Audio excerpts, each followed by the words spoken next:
Kua whakarewa hia e te rōpū Crime Stopper he kaupapa hō hei patu i te mahi kino e rite tonu nei te kitea i roto i ngā rohe i te rāwhiti o te Waiariki.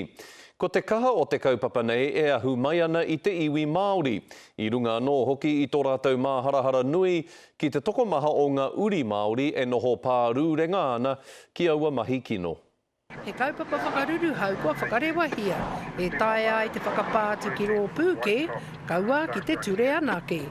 This initiative developed by Crime Stoppers and iwi members across the district gives us all an opportunity to work together and work towards a very clear goal of reducing victimisation in our Maori communities right across the district. He kaupapa anō me ona tikanga, hei tā tētahi ruruhau o te kōhanga reo o te whakarewa, he tika ana kia hau tūhia. Me tika tō kōrero, i kite koe e mai he ana.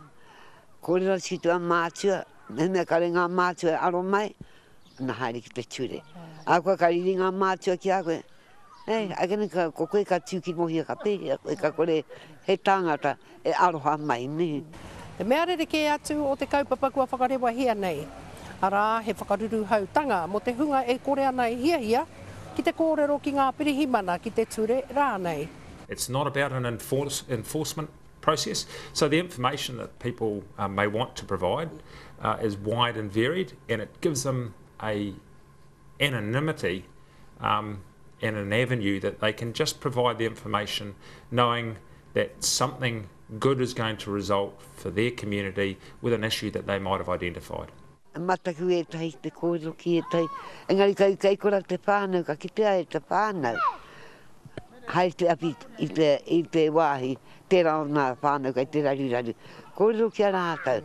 Ki rotorua, whātekau mārua ngā kōhanga reo me ngā kura kōhunga, kua whakamōhio hia mō Crime Stoppers.